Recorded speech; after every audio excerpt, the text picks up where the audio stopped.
Good afternoon, everyone, and welcome back to the fourth panel of the Association for the Study of the Cuban Economy's January 2021 conference, our second effort at a virtual event, and we do miss the physical one, but it's what we've got dealt to us as all of you. I thank you very much for attending.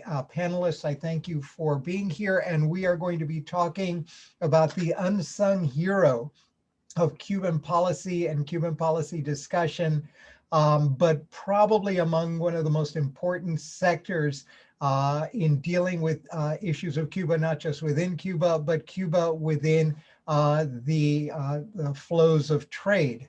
And that is the agricultural sector. And I want to thank, we've got a stellar group of participants with a very interesting set of papers that they will be presenting, and you've heard more than enough from me. I'm Larry Backer, and I helped put this thing together. But let's get to the real stars of this panel. What I will do is introduce each. In turn, they will have 20 minutes. For those of you who are listening to the presentations, if you have questions, please feel free to use the Q&A button down at the bottom of your screen. We will attempt to answer them after the presentations. Each presenter will have about 20 minutes, and then hopefully that will leave us about an hour for what I hope will be a really interesting and intense set of discussions. And without further ado, it is my extreme great pleasure to introduce Mario Gonzalez-Corzo and Armando Nova. Armando will not be able to be here with us. He's in Cuba at the moment, but I will introduce them both to you. And they will be speaking about el desarrollo de la producción I can't even read, Agropecuaria en Cuba. I've been at this too long.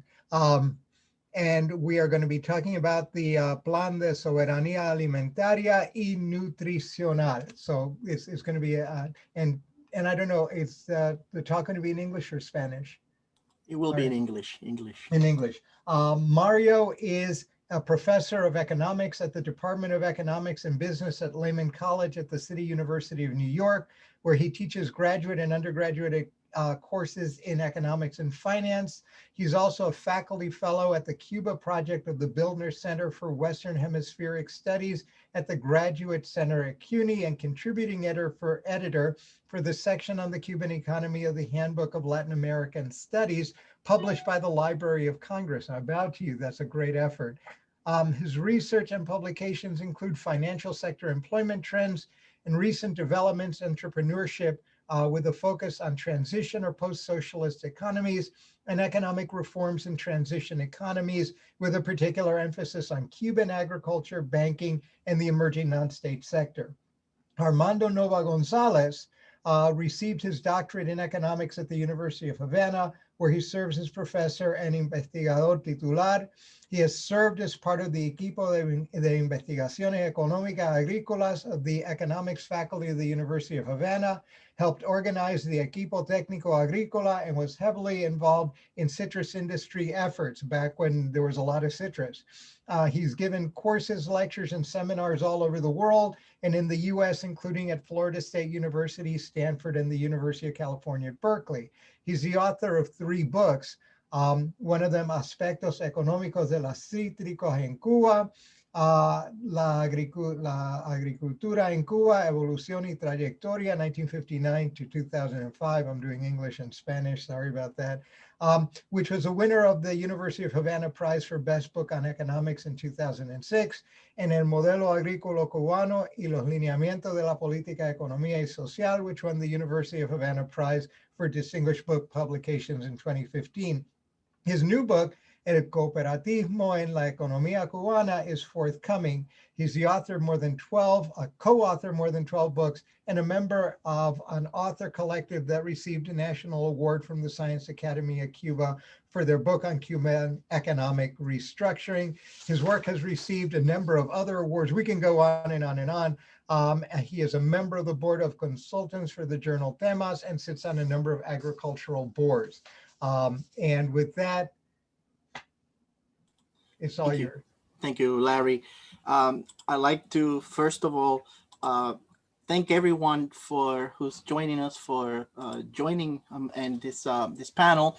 I'm going to go ahead and share my screen, but I also want to thank the president of the Association for the Study of the Cuban Economy, Gary Maybarduck, for helping, spearheading, organizing this conference, the members of the board, some of which are present in this panel.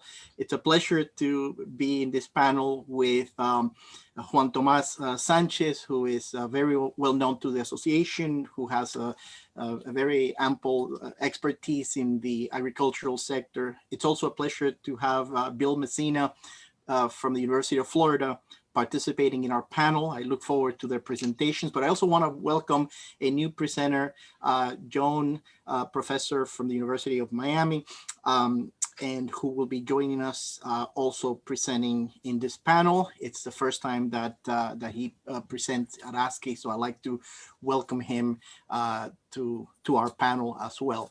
I'm going to begin this presentation. I hope you can hear me well. You can see the slides that we prepared.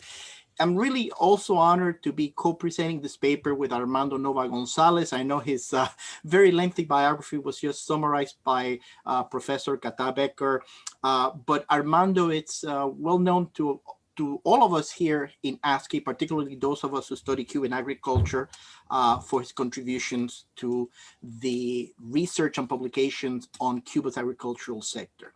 I want to move on, and here's a very short outline of our paper. So I'm going to talk about very briefly to present some general facts about Cuban agriculture. That will be followed with a overview of the reforms that were implemented in Cuba since 2007. These are, of course, the agricultural reforms.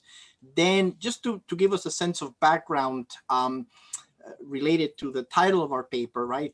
As you know, the title of our paper is the Food and Nutritional Sovereignty Program and the Development of Agricultural Production. But to provide background, we want to also talk about topic number 3 here, which is basically a very brief overview of some selected indicators of agricultural performance after 2007. And then, of course, we'll discuss the Food and Nutritional Sovereignty Plan, the concept and definition as Cuba sees it, and what are the main components of the plan.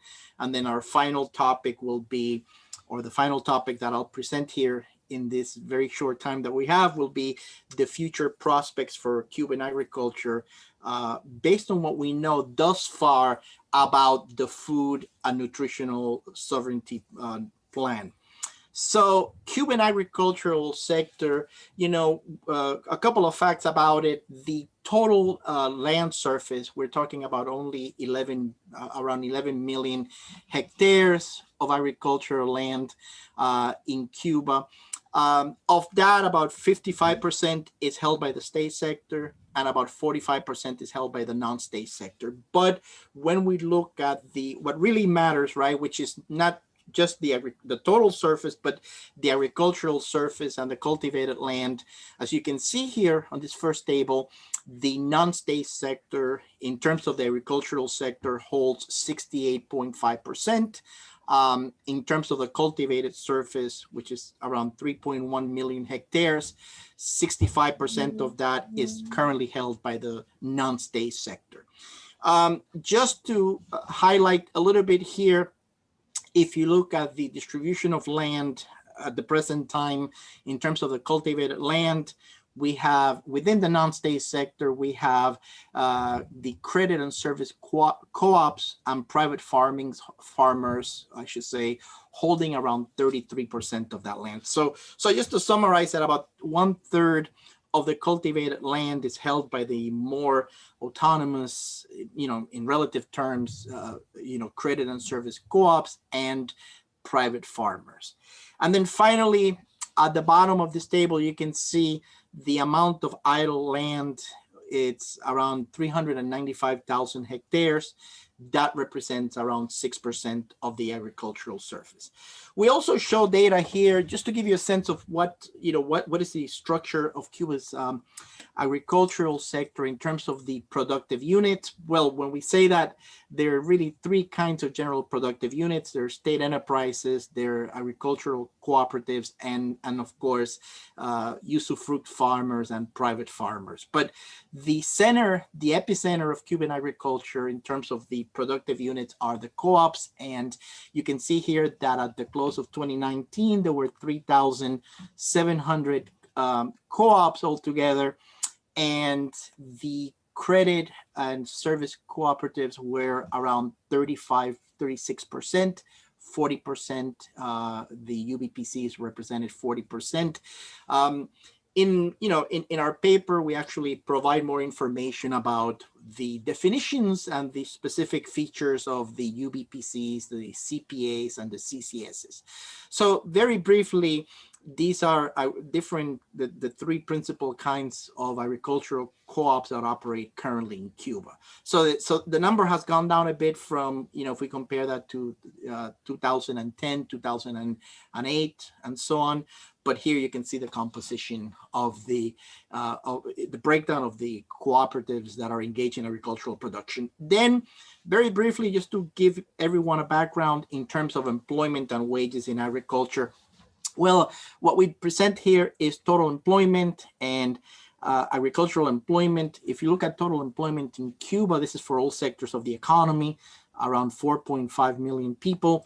792,400 were employed in agriculture. So agriculture employment represents around 17.3% of total employment. That number, as I'll show you in another part of the presentation, that number has declined a little bit, but it used to be 18.5% back in 2010. It's now down to 17.3%.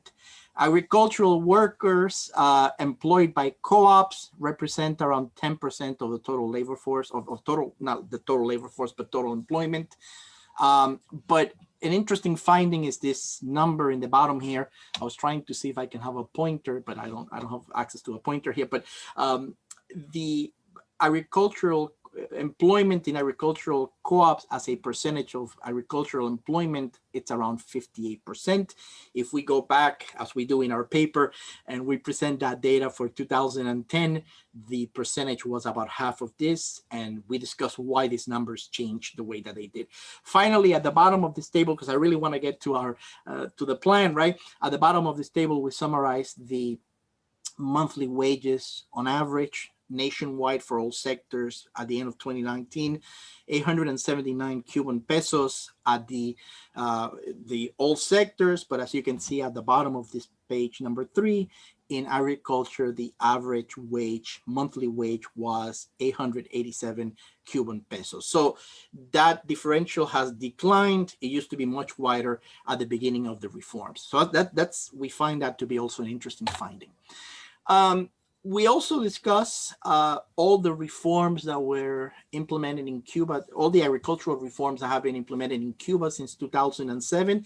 We provide a list here. In the interest of time, I'm just going to mention the fact that, and I think it's well known by those of us who study agriculture, and in general, people who study the Cuban economy, that the most significant reform thus far in terms of agriculture has been the expansion of usufruct farming.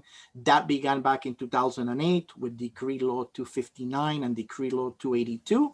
Then in 2012, we have a further expansion of usufruct farming by the approval of Decree Law 300, Decree Law 311 in 2014, and then Law number 319 back in 2014.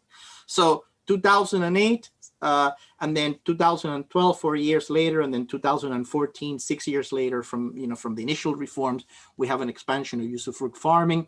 And then more recently in 2018, there was the approval of Decree Laws 350 and 358, which further expanded the terms of usufruct farming. We really get into this in our paper, but again, the theme of our paper is not so much the reforms, but the food and nutritional program that Cuba has recently announced. So, but we discussed the reforms as a way to provide context to what happened in Cuban agriculture since 2007. Speaking of that, you can see here one of the effects of the reform has been the redistribution of land, or changes. Let me say it differently. Changes in the distribution of land in terms of tenure, not ownership, but tenure. And that's a very clear distinction that we need to make here. I know you're seeing a lot of data here in table number 1. I just want to emphasize perhaps three or four principal points, and then we'll make the slides available so anyone who's interested can look at the data, and we'll be happy to take any questions after during the Q&A session or after the conference even. But the first trend is an increase in the amount of land held by the non-state sector. And I think that's a very common theme when we look at Cuban agriculture, the land distribution since 2007. A second theme, though, is that within the non-state sector, if you look at the data carefully, and we discussed this at length in our paper, if you look at the data carefully, you'll notice that there's been a redistribution of land within the non-state sector. So more land, it's now being held by the more autonomous credit and service cooperatives, by private farmers, by usufruct farmers in 2019 in comparison to 2007, or if we can go back to 2009, 2010, and you'll see the same trends.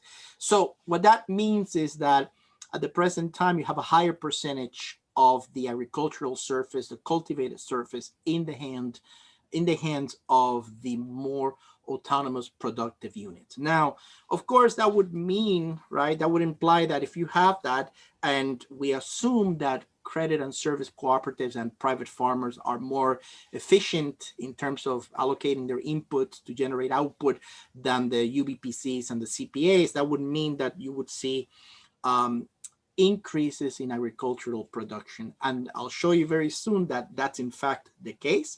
In some areas of agricultural production, total output has increased, but by no means that's enough to satisfy the demands of the Cuban population.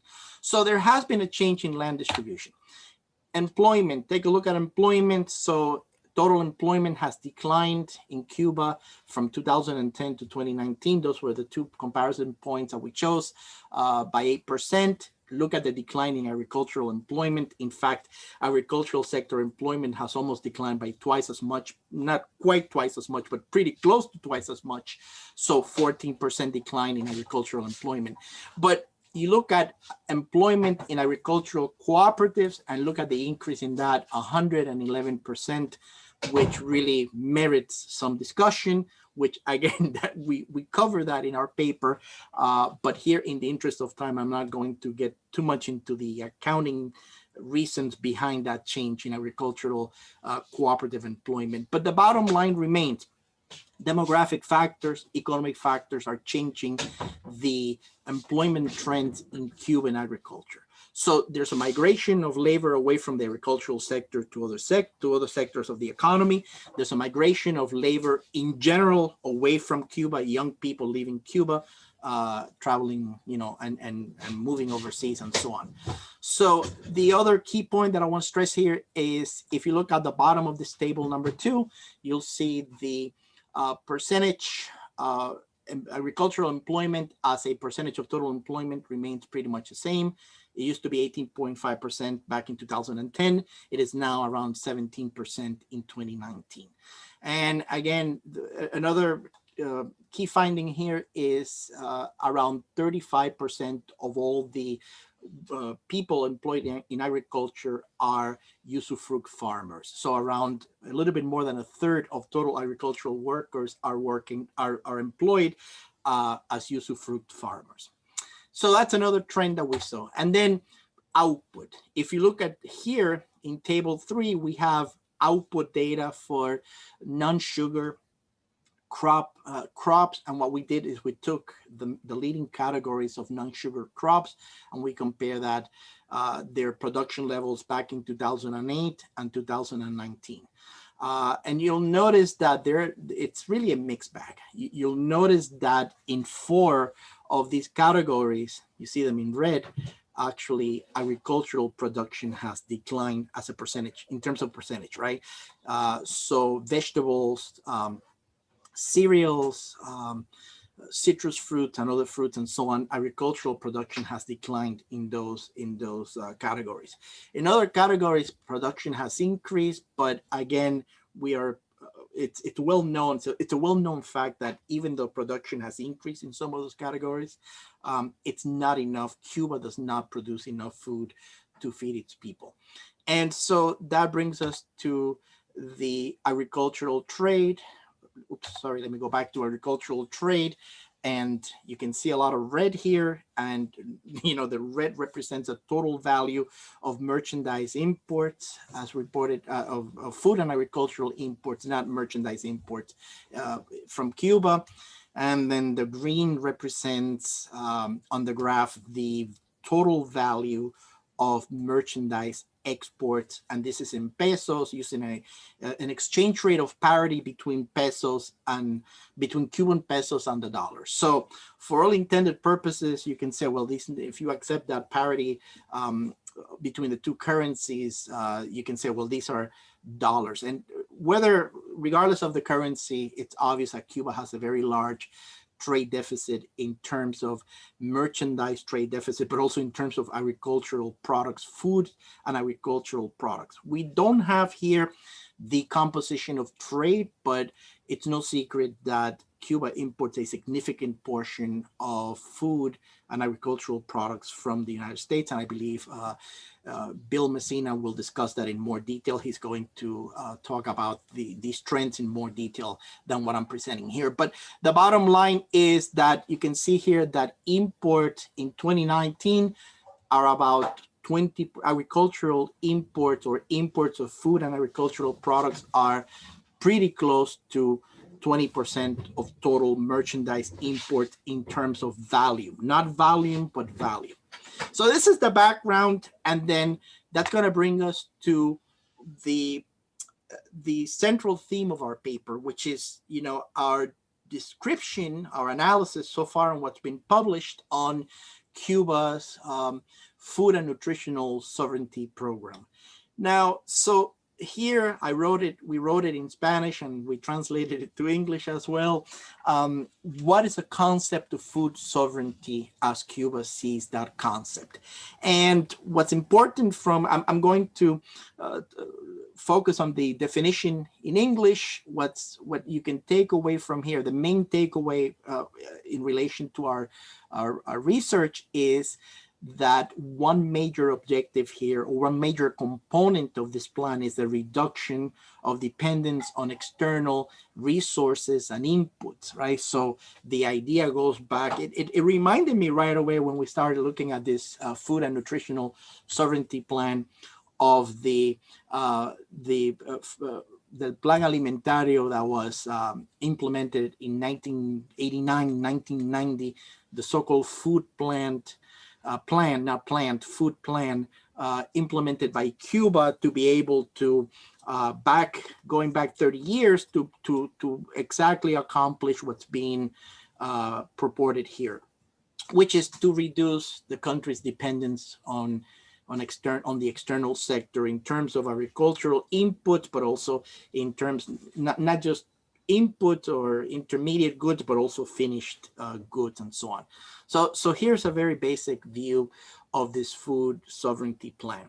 Now, the components, right? So I have a lot of bullet points here. We prepared this table based on the information that Cuba has made available.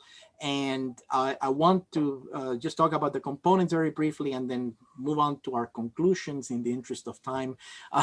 So the components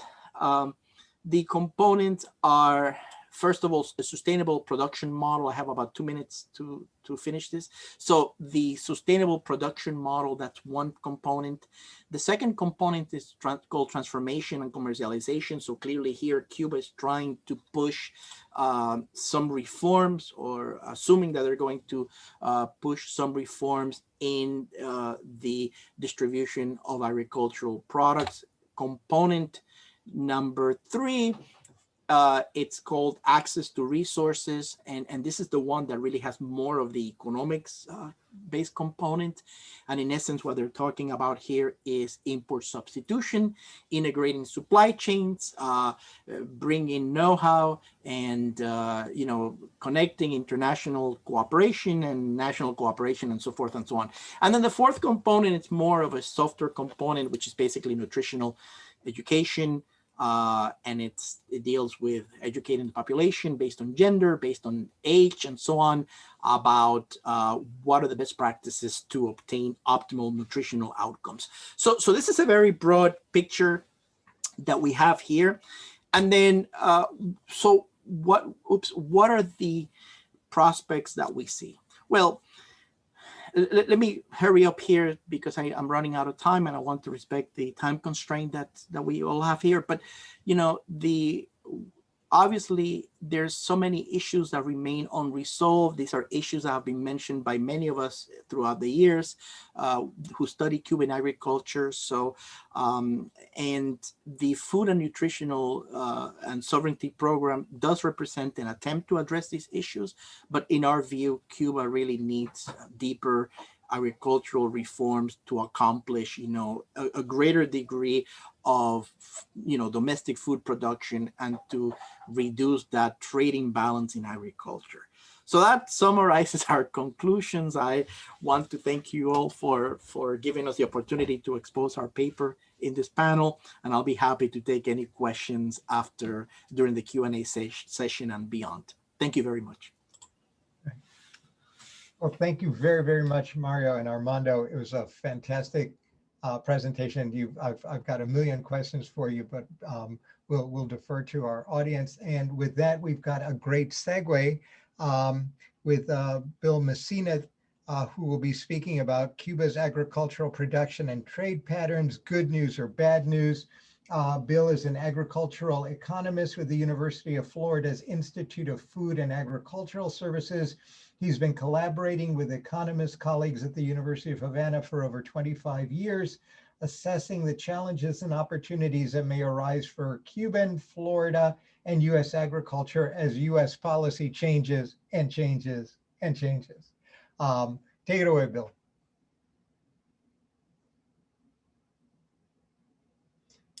You have to unmute.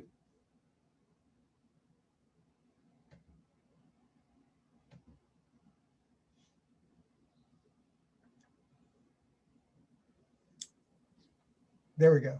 Okay. Can you see my PowerPoint? No. No, not yet. How about now? Nope. Huh. All right. What am I doing wrong here?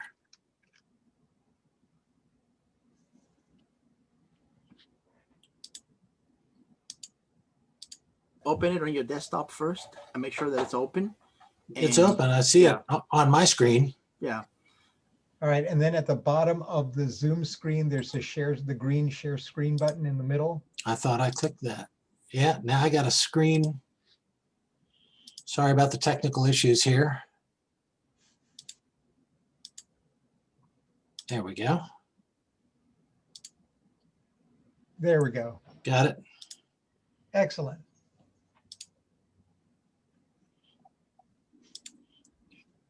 You would think I'd be better at this after as much as we've been using Zoom over the last 10 months or so.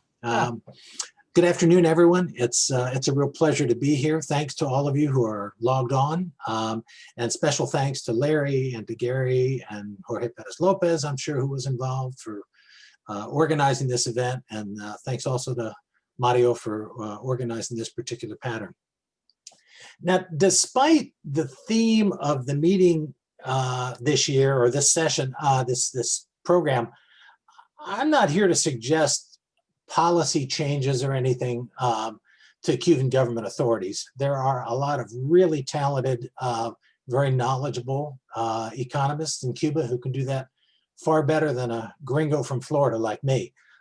Rather, what I'm going to try and do is maybe build on some of the material and information that Mario presented to give a sense of where they are. And I'm afraid the news isn't that great. You know, I'm always puzzled when you're flying into Cuba the soil looks so rich and the fields look like they're lined out well and well kept. And it's hard to reconcile that with the fact that agricultural production situation in Cuba is really quite dismal. This is a graph that I've used on more than one occasion in ASCE meetings. And you can see that after some improvements in total agricultural output in the early 2000s, things have really declined and sort of bounced around at a not a very efficient or not a very productive level. You've got roots and tuber production. You can see some fluctuation there. That's the red bar at the bottom. You got the brown bar, which is vegetable production. Bright green bar is corn. Rice is yellow. There's a dark blue bar for legumes, and that's changed a little bit of expansion in recent years. If on the left-hand bar, there's a dark green bar for citrus, and it's pretty substantial, and you can hardly even see it on the right-hand bar, and that's a reflection of the fact that their citrus industry has been devastated by citrus greening, much the same as ours here in Florida, although they have fewer resources to combat it than we do here in Florida. And then the light purple bar there is other fruits, but the production volumes don't seem very impressive. Now, this is non-sugar agricultural production. Let's talk for just a minute about sugar, and we're all familiar with Cuba's the collapse of Cuba's sugar industry. 1989-90, they produced about 8.4 million metric tons of sugar. At that time, they were the third largest sugar producer in the world, behind Brazil and India, most of which are much larger, or both of which are much larger than Cuba in terms of geographic area. But both Brazil and India consume most of their sugar domestically. So Cuba was far and away the world's largest sugar exporter back at that time. 2010-11, their sugar production had fallen to about 1.1 million tons, lowest in about a century. But by 2014-15, it had increased to 1.8 million tons. What happened? Hey, that's a 60% increase in 4 seasons. True, it's not anywhere close to what it was in the late 1980s, but it's still a substantial increase. And while the Cubans will tell you there's a lot of reasons for that, I think the primary reason is Brazilian investment. And I want to talk about that for just a minute. These are some photographs we took on a trip in October of 2011 to a sugar farm. Brand new Brazilian harvesters, state-of-the-art equipment, brand new hose reel and center pivot irrigation systems, new field tractors, carts to haul the cane from the field to the mill. And Brazil had also invested in refurbishing a Cuban sugar mill and managing its operations. My point here is that the Brazilian investment had a very clear and significant impact. Sugar is really the only agricultural commodity sector in Cuba that's experienced any significant growth over the last 30 years. Since that 14-15 season, it's actually fallen back to about 1.1, 1.2 million tons for the last few seasons. Some of that's weather related, some of that's just logistics, the whole host of problems that you typically run into. But the point is that this is a clear demonstration that foreign investment has the potential to have some significant impacts in Cuba's agricultural sector. Investment or capital, if you want to talk about the factors of production, it's key in Cuba. You know, your 3 factors of production are land, labor, and capital. Cuba's got a lot of land, good natural resource base, labor. They've got very knowledgeable farmers. What they're clearly lacking is capital. I think Brazil's experience could easily be replicated in other commodities, but the question is which ones? And the reason I say that is much of the foreign direct investment that's gone into Cuban agriculture and the food sector has been for products for export. You had the Israelis in the early 1990s in citrus, and some other Latin American countries also involved in the citrus industry. French firm invested in shellfish processing in Cuba, again for export. The British in cigars for export, Pernod Ricard and rum for export.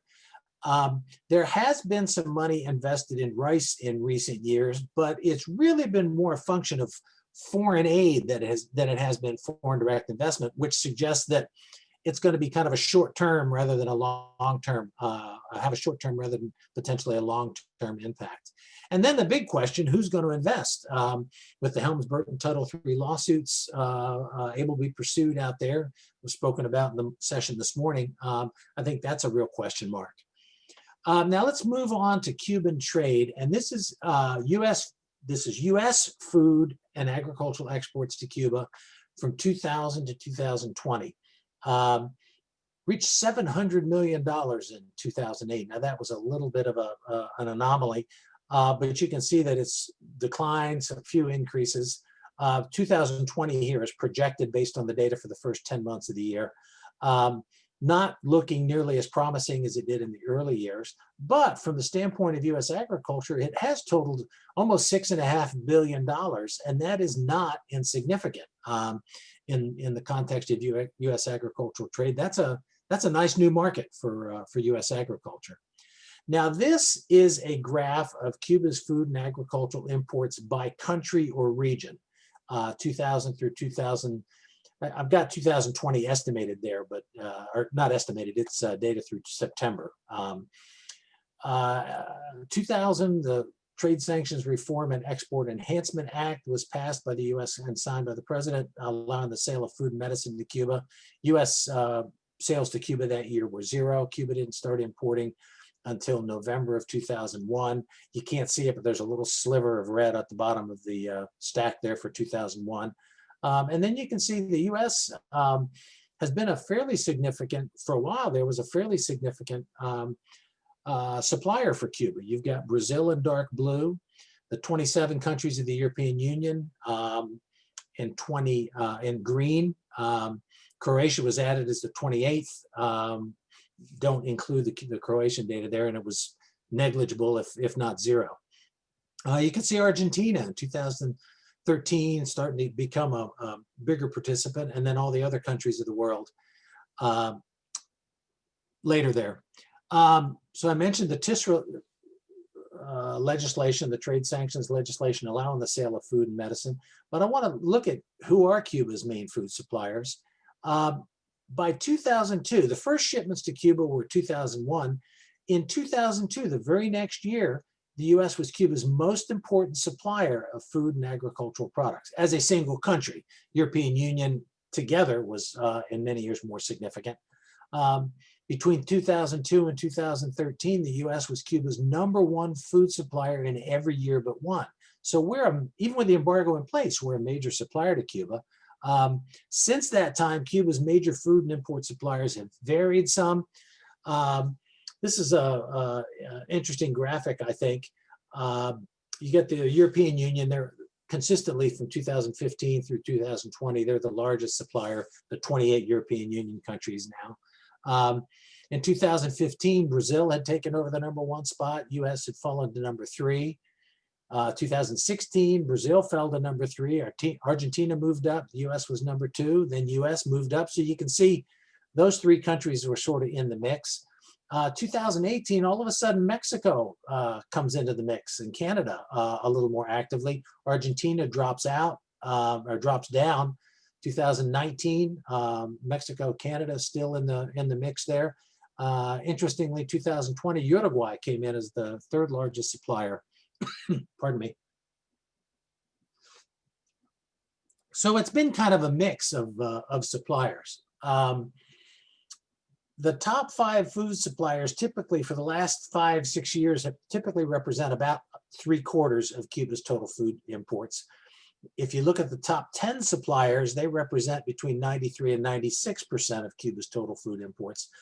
Between 2015 and 2020, other countries that have been among Cuba's top 10 food suppliers, and these are in alphabetical order, they don't represent their relative importance or anything. You've got Chile, China, Dominican Republic, Guatemala, New Zealand, a little surprising, halfway around the world, although they typically provide a lot of powdered milk and dry dairy products into Cuba, and even Russia has gotten in there. Are they getting paid? Are the suppliers getting paid? Well, the U.S. exporters are getting paid because the Helms-Burton legislation requires cash payment. So there's no credit risk for U.S. exporters, which is another reason why U.S. farmers are pretty excited about the market in Cuba. And interestingly, there are groups out there that are promoting allowing credit sales to Cuba, but individual farmers that I talk to are pretty comfortable with the cash payment terms, and they like not being put on the spot, because if the Cuban customer asks them for credit, they say, "Oh, we'd like to be able to help you, but we can't because of U.S. regulations." There have been a lot of reports of Cuba failing to make payment obligations. Sorry. The most notable is really the default on their Paris Club payment, which caught a lot of press. What hasn't caught as much press? Vietnam has, I'm so sorry. Vietnam has been selling Cuba rice on 12 and 18-month and even 24-month terms, and they defaulted on some of the payments, even on those extended terms. Similarly, there have been defaults on payments for rice from Thailand. So the payment situation is not looking particularly promising. Prospects for the future, I'm going to say uncertain at best. And the reason I said that is, think back to the lineamientos in 2011.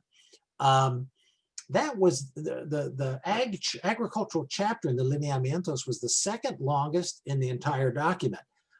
There was some fluff in there, but there were some very substantive private sector policy provisions included in there.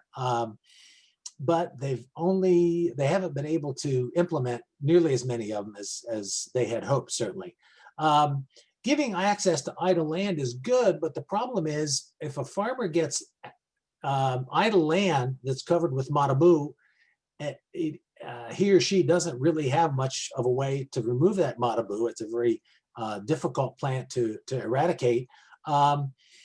And then the next question is, even if you get the marabu changed out of some of the land, you go to an agricultural input store, which relatively new, following the lineamientos. Rubber boots and machetes are helpful in farming, but what the growers really need are seeds and fertilizers, and they're in especially short supply in the input stores, if they're available at all. The Plan San, again, I think of the lineamientos. There's a article in Grandma that I've got a quote here. They talked about developing the Plan San. Representatives of 22 ministries, 11 business groups, 25 science, technology, and innovation entities, 10 civil society organizations, and 5 international organizations worked for more than a year in the preparation of the San Plan, and which includes background information, diagnosis, methodology, conceptual framework, and an action plan. Sounds to me like an awful lot of varied input, but it's not going to mean anything unless the Cuban bureaucrats in Managua are willing to implement ag policy reforms. And I think that was a big part of the problem with the lineamientos. It's very difficult for some of them to make changes. Yesterday, they were talking about the Cuban bureaucracy, and the issue came up. This may be a rough quote. It seems they have the intention, but not the will. I think that was made both in reference to Cuban bureaucrats and foreign investors in Cuba. The Cuban government clearly recognizes that incentives work.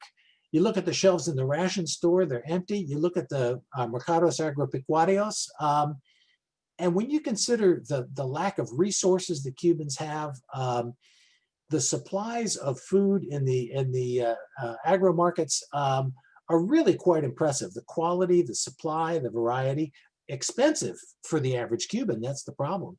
But the government has to recognize that incentives work. Whether they're able to figure out a way to allow the implementation of some policies to allow the incentives to work remains to be seen, certainly. But I'm afraid that past experience over the last 26 years, I guess it's been now since we've been working in Cuba, the more things change, the more they stay the same. You look at all the policy changes that were implemented in Mario's wonderful presentation there. He does some great work, and he works with Armando Nova, who's one of our colleagues down there, and both fantastic economists doing some really interesting work. But the prospects for the future, I'm afraid, unless there's a major change in philosophy, I'm just not overly optimistic that we're going to see any dramatic improvement. Oh, the one thing I wanted to mention, in the graph where we looked at Cuba's total food imports, the bar for 2020, for the first 9 months of 2020, was considerably shorter than the bar for 2019. And that's good news and bad news. The good news is Cuba's import bill is going to be lower this year, but Cuba's importing somewhere in the neighborhood of 50 to 70% of its total food supply. When your imports fall by that much, that is going to create problems in terms of food supply. And clearly we're seeing it now, and we're hearing stories about it now from Cuba. So with that, I'll finish up. I hope I was within my time frame there, Larry. Thank you very much, and I look forward to the questions and discussion.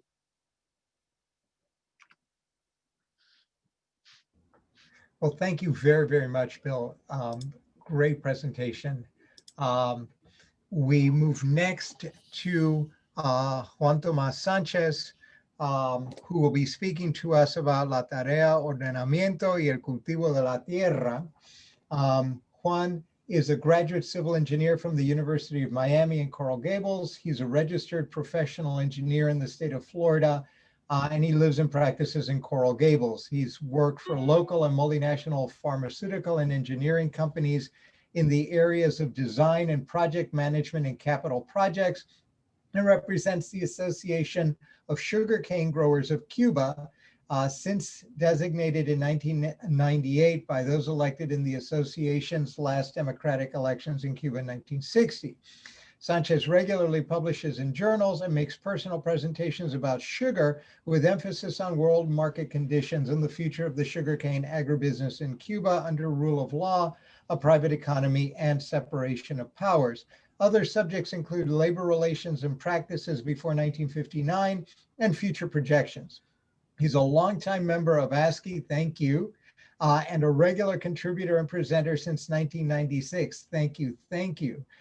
He informs a group of the principal participants in the construction of the sugar agribusiness of the future in Cuba, among them families of owners of sugar mills, farms, labor leaders, academics, economists, and members of civil society in general.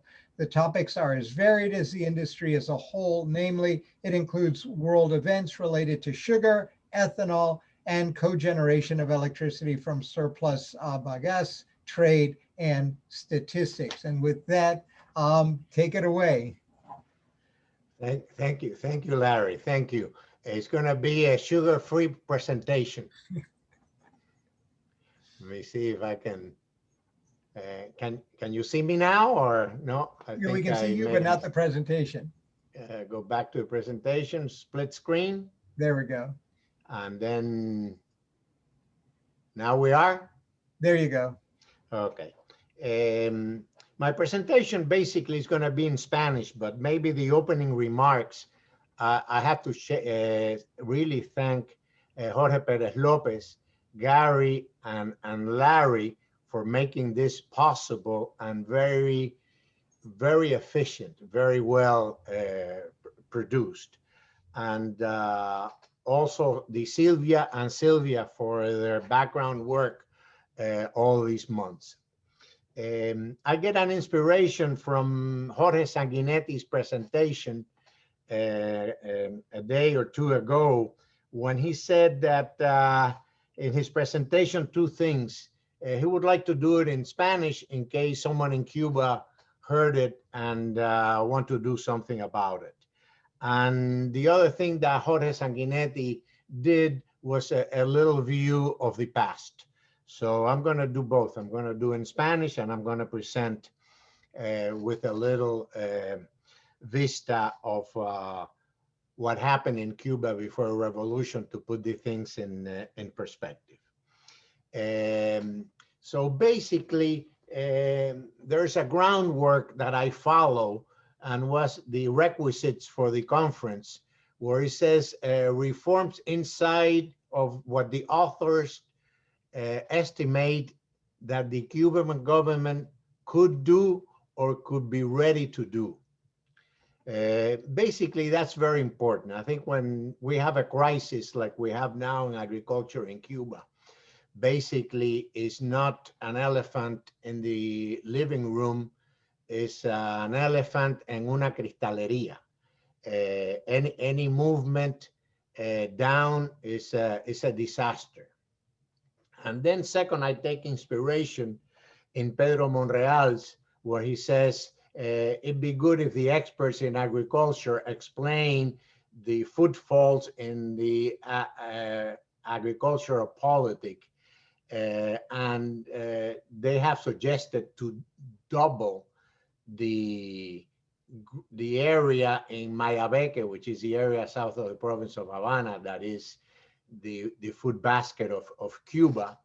Rather than increase the area, Pedro Monreal hopes that they can increase the yields to the level of 2014 and 2015.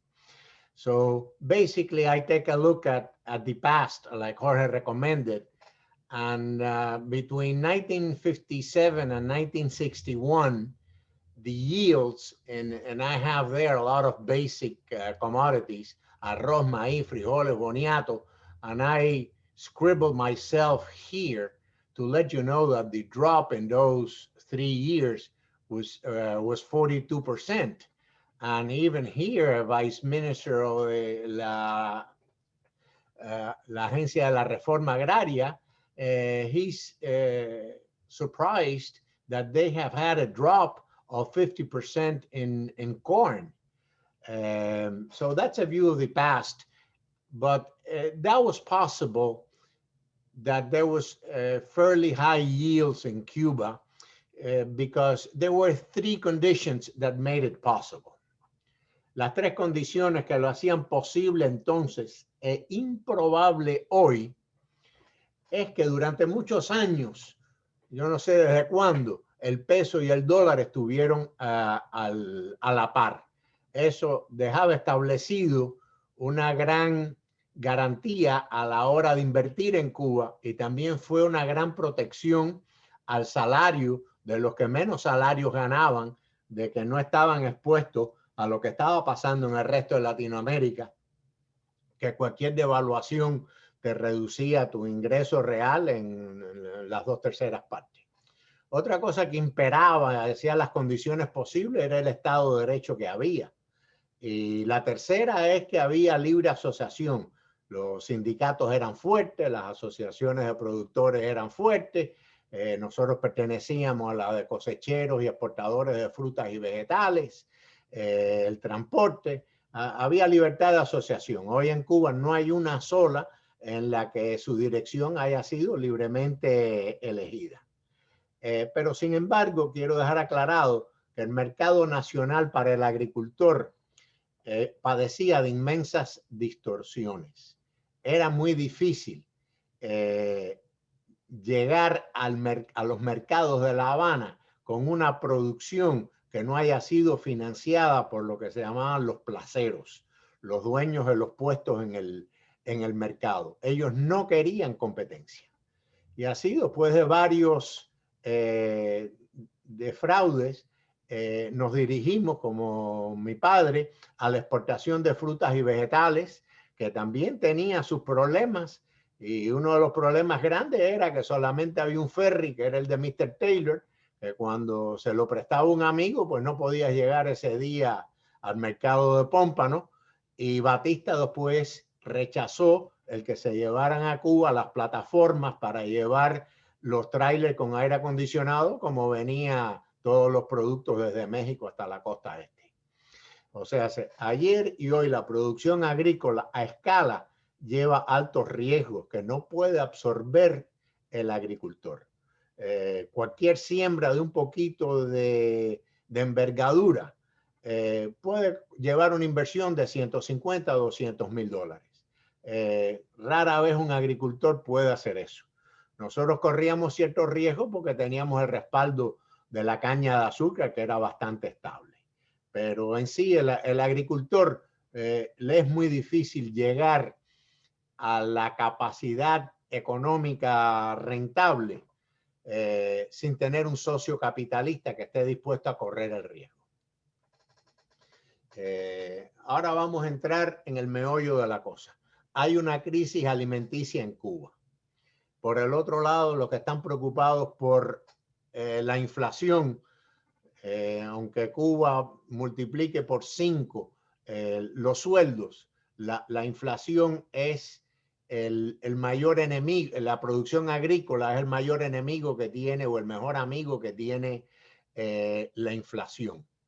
Y hay una perspectiva muy seria, aunque la FAO hable de 5.500 calorías, también hay el estudio que lo detallaré más en la presentación por escrito, en la que más adelante enseñaré los resultados de esa investigación, en la que uso una metodología muy interesante llamada etnocontabilidad.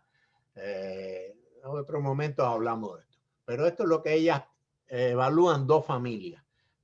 Una familia Vázquez que recibe remesas del extranjero y una familia Valdés que no la recibe. Pero en ambos casos, el porciento, y es lo importante que tiene la agricultura en la realidad cubana, es que lo que hay que gastarse para llevarlo a la mesa es más de un 50% del ingreso mensual.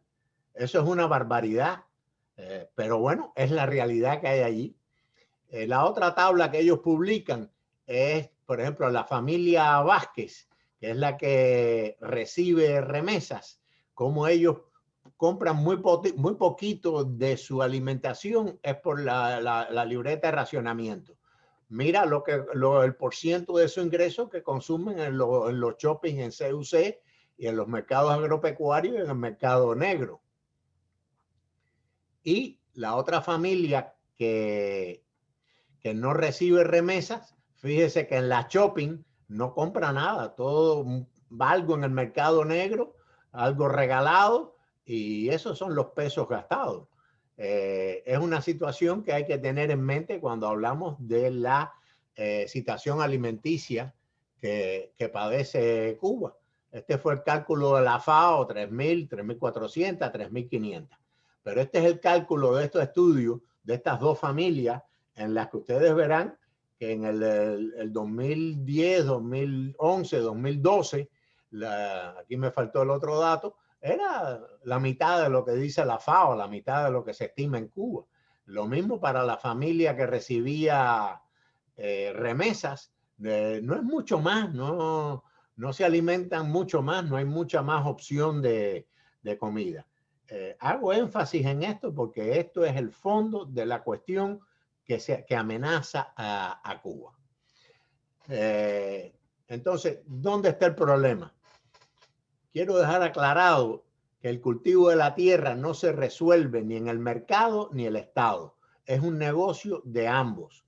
Es un balance extremadamente difícil de lograr. Cuando vemos toda la inversión que hace los Estados Unidos y que hace Europa, que es la que se conoce en subsidio a la agricultura, que tiene que pagarlo el resto de la población también, pero es muy importante llegar a lograr algún tipo de balance, como se logra en los Estados Unidos y en Europa, en que el costo de la alimentación no es el 50, el 60% del ingreso mensual.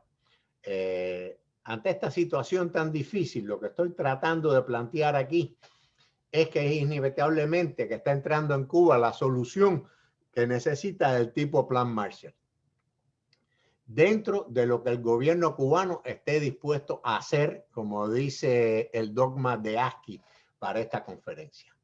Dentro del gobierno cubano, quien único ha podido atraer inversión extranjera de verdad es AESA. Yo me imagino que estaremos de acuerdo que toda esa inversión inmobiliaria que ha logrado AESA ha sido exitosa, al menos ha sido cuantiosa. ASCUBA, el subministerio cubano del azúcar, brilla por su ausencia. Como decía Bill Messina, no está pasando de 1 millón a 1.2 millones de toneladas.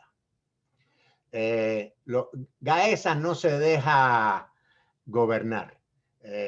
debería de ser, Larry, required hearing your interview with Jorge Dominguez on last week that you did, because we need to understand first that the Constitution in Cuba has an article to promote the investment, the foreign investment.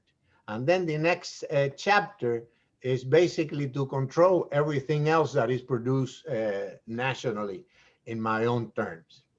And also in that interview, Larry, Jorge Dominguez from Harvard explained what happened when the cuentapropistas get too successful and GAESA gets jealous, and they have very strong control in the government. Then, si la reconstrucción del cultivo de la tierra cae en manos del primer ministro y del ministro de Agricultura, se lo traga la burocracia. No tengo que enseñarle a nadie que la inflación empieza por el costo de la comida en un país en que la alimentación que sea se traga entre el 50 y el 75 del ingreso, sea por sueldo, por cuenta propia o por remesas. Recientemente en un artículo de Juventud Rebelde dice que producir más es la única solución. Estoy de acuerdo. Pero ahí en la declaración del ministro dice que al cierre de octubre se lograron vender tantas libras de autoabastecimiento que lo que resultó una merma del 33%. El artículo está ahí, ya cuando se publique el artículo, los links quedarán mejor escritos. Gracias a Tamaris Beamón de Pérez, porque mi énfasis es en qué es lo que puede hacer GAESA. Aquí es para recordarle, GAESA es el MINFAR, Ministerio de las Fuerzas Armadas Revolucionarias. Este es el poderío de GAESA. Esto no lo tiene nadie en Cuba. Esto no lo tiene los ministerios. Esto no lo tiene Acopio. Ellos no necesitan de nadie para resolver el problema, tratar de resolver el problema de la agricultura en Cuba. Gracias, Tamaris, por dejarme usar sin tu permiso tu presentación. Entonces, ¿quién es GAESA? GAESA es Luis Alberto Rodríguez y López Calleja, general de brigada. No creo que ningún ministro ni ningún primer ministro se vaya a interponer si GAESA decide hacerse cargo de la administración de la agricultura en Cuba y ponerlo a cierto nivel en la que pueda haber una mejor alimentación para todos. En sí, yo creo que yo no tengo mucho más que decir. Y eso es todo, Larry. Muchas gracias. Gracias, Bill. Gracias, Mario. Gracias a todos por dejarme participar en este panel que es mi favorito todos los años. Gracias, Larry. No, gracias a usted. It was a fabulous presentation. Thank you so much. Okay. We move on now to our final presentation of the afternoon, Joan Martínez, Evora, who will be speaking to us about land and peasants in Cuba to have and to hold. He is a lecturer in business law at the University of Miami Herbert Business School, where he teaches business courses.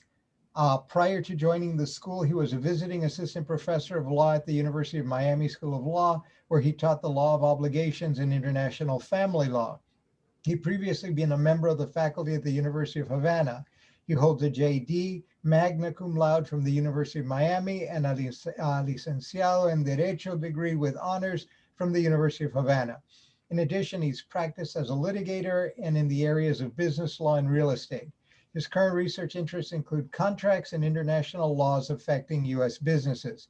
He's appeared multiple times as a legal commentator in regional, national, and international press, and he's received the Excellence in Teaching Award at the Miami Herbert Business School on several occasions, and congratulations for that. And let's hear about land and peasants who don't exist officially, I imagine, since at least the end of the 50s. Thank you, Larry. Good afternoon, and thank you. It's a pleasure to be here in the panel on agriculture and the conference. So thank you, Mario, for the welcome and the warm words. My presentation, my research article started with the idea of this notion of who were the small farmers in Cuba, or the peasants and the peasantry, and the land, and sort of like to approach the relationship from the ownership perspective and the possessor perspective.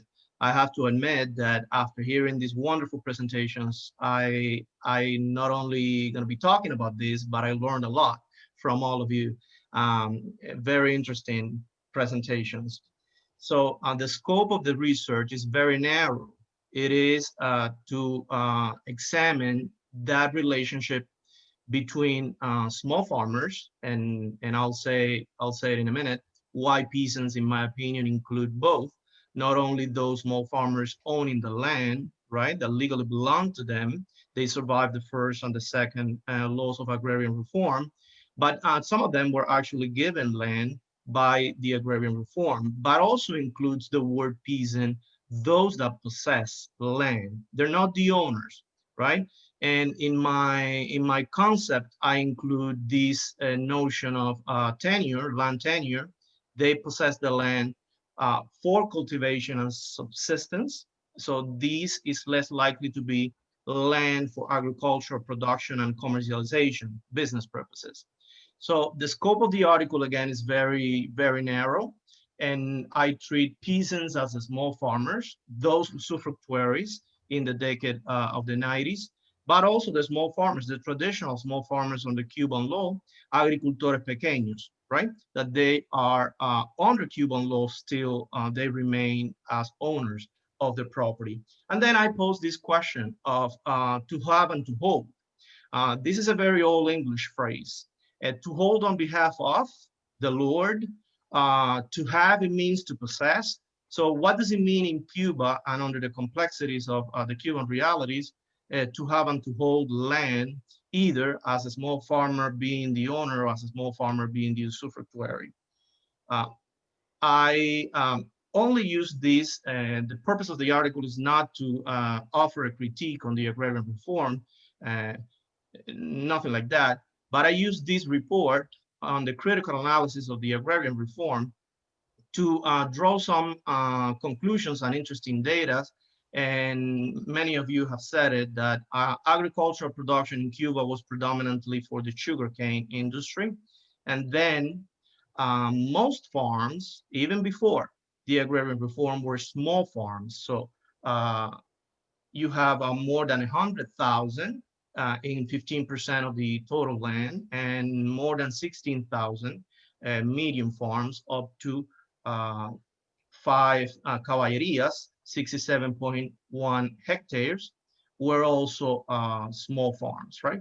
So it's the notion that small farms were after the revolution is questionable. There were many small farms before, and with the agrarian reform, first and second law of agrarian reform, what happened is that they established a maximum with the first agrarian reform law of 30 caballerías, or 402.6 hectares. And under the second agrarian reform law of 1963, that went even further, right? And they established a maximum of 5 caballerías. The rest was expropriated, and it went either to state hands, what then they call granjas estatales, cooperative form of ownership, and I guess I'm answering one of the questions. And also it went to private hands, right? To the peasantry.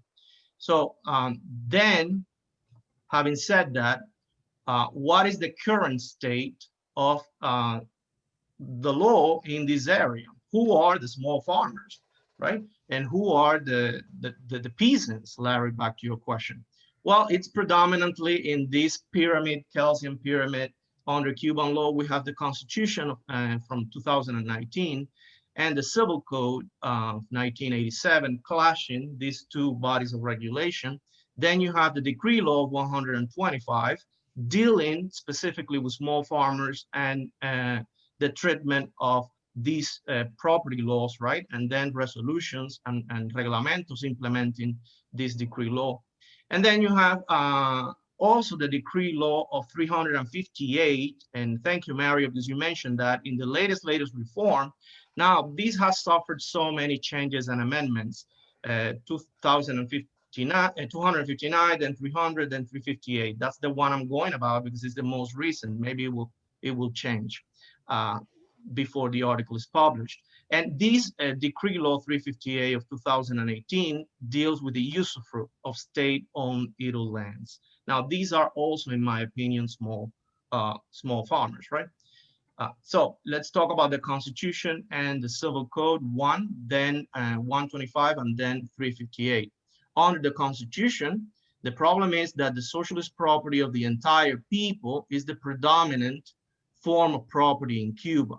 So it's not that they don't recognize private property, but private property, what it's there under the framework of the 2019 Constitution, has a complementary role. And I think Bill was mentioning this, is in the lineamientos, is in the economic guidelines of the PCC, the Communist Party. So private property over some means of production by natural persons is there, but what does that mean? That they're not expressly saying agricultores pequeños, the land of agricultores pequeños. They're not saying that. They're saying private property over some means of production by natural persons with a complementary role in the economy. Article 29 says private property over land is regulated by special laws. I can fairly assume that this is a decree law 125, what they're talking about here. It says that they prohibit usufruct, right, between private parties, not the usufruct permitted by or with the Cuban state. And that is the usufruct that was given of state-owned idle lands under Decree Law 358. And now the Civil Code of 1987 recognizes, now remember, the Civil Code is from 1987. This is the new Constitution. The Constitution from 1976 has the language of the Civil Code from 1987. And it does recognize, spells out expressly the property of small farmers or agricultores pequeños. This property includes the lands that legally belong to them, quote unquote. Article 151 also includes the buildings, the facilities, means and instruments that are necessary for the exploitation to which they are dedicated. This property also includes the animals. It includes plantations, sowings, fruits, and other agricultural and forestry products that legally belong to the small farmers in property. Then Article 152.1 says small farmers are obligated to maintain, exploit, and properly use the land. That failure to comply without just cause can lead to the expropriation of their assets. That the state has a preferential right for the acquisition by paying the legal price if they decide to sell. They can't sell unless they sell to the state, right? Or exchange the land with another agricultor pequeño. But it has to be with the consent of the state. And if they sell, the state has a preferential right in the purchase. So let me briefly go over, and by no means I intend to, I'm the lawyer in the room, intend to bug you with so many articles and decrees. That's not the purpose of the presentation. It's just to highlight some of the challenges, right, of what I call small farmers / peasants in Cuba who own the lands. This is the first part. These people, according to the Constitution / Civil Code / Decree Law 125, they are the owners of their piece of land and the means of production. So it says this decree, chapter 4, establishes the precepts concerning the land of small farmers. Article 6, in particular, says that this land is indivisible. It means they cannot divide unless there is the saying of the Ministry of Agriculture, right? That under Article 8, they have the obligations to exploit the land according to the regulations of the Ministry of Agriculture. It is important, this article, in my opinion, because it says that it has to be done in the interest of the economic and social development of the country. and it is a reason, a violation of this article, says Article 9, may be the negligent abandonment of the land by the small farmer. If they hire workers, that may constitute a violation of Article 8. If they don't sell to state entities, that's Article 9, letter C. If they don't sell to state entities, I fairly assume that that is Acopio or the state collector. The illicit commercialization of agricultural productions, meaning they sell or buy on their own, it's a violation of this article. And if they don't use the property in the fundamental line of production that was established. So the last letter of this Article 9, it's important because the violation of the first 5, if it is grave, if it is serious, it may give a reason for the forced expropriation of the land. Now, the last, it doesn't have to even be serious. It is a forced expropriation if they divide the land, a parcerias, if they lease the land, if they sublease the land that belongs to them, that gives violation to the forced expropriation. Another interesting feature is that necessity for, or the public purpose, giving rise to forced expropriation cannot be contested in court. So there is no recourse to contest that process of forced expropriation against a small farmer. Interestingly enough, Section 3 covers the transfer of property upon the death of the small farmer. And I think there is a broad consensus between Cuban law professors, and many of them have published extensively about this, that there is a problem. There is a problem with the succession of the land of small farmers because there is no agrarian courts. If there is a dispute between the heirs to the land, let's say, they can contest this in court, right? So that's number one. Number two, there is a problem because if you work the land for 5 years prior to the death of the decedent, right, the owner of the farm, then you may become an heir to the land. You have to work in a form that is stable, in a form that is permanent, says Article 18, 5 years prior to the death of the small farmer. Now, the requirement of the land is for those who work the land, number one. But not only that, you have to work permanently the land for 5 years prior to the death of the small farmer. And you are the father, the brothers, sisters, siblings, the surviving spouse. If you are under Article 20, if you are at the moment of the death of the small farmer, you were not working the land because you were disabled, or you were studying, or you were not of age, right? And these people will get the price. The share will be evaluated and they get the price. Now, who get the price under Article 20? The surviving spouse, number one. Number two, the parents. And then they talk about the daughters or the sisters of the decedent, which is kind of a, maybe Justice Ginsburg would have taken this to the Supreme Court. Institutionalized sexism, if you ask me, like similar to the Moritz case where they denied the 63 single son caretaker of a mother a tax allowance back in the days. And Justice Ginsburg fought this as discriminatory. So let it be the parents, the daughters, or the sisters. It means that in Cuba, daughters and sisters, they're less likely to own or to be small farmers owning land. And then you have, I'll stop there because it's a long list. And I want to talk about briefly about the public sector. In the case of the public sector, what we have is the usufruct. And these people, in my opinion, may also become small farmers, right? In this economic or social concept of peasantry. And the state decided in the 90s, right, to authorize the delivery or the grant of idle state land in free usufruct for the determined period of time, not only to natural persons, but also to juridical persons. And that's the case of cooperatives. Now, the usufruct is a contract. right? If this is not the land of cooperatives, UVPC, CPA, or CCS, whatever we want to call them, and it is not the land of the national person. This is a contract between the state and the individual who takes on the land, right? And according to this Article 1.1 and the Civil Code, this is free. Now they have to pay taxes. Article 14 of Decree Law 358 says that taxes are due in the contract of usufruct. And the normal law on taxation in Cuba also assess taxes. And what are considered idle state lands under Article 2? Those that are not found in agriculture.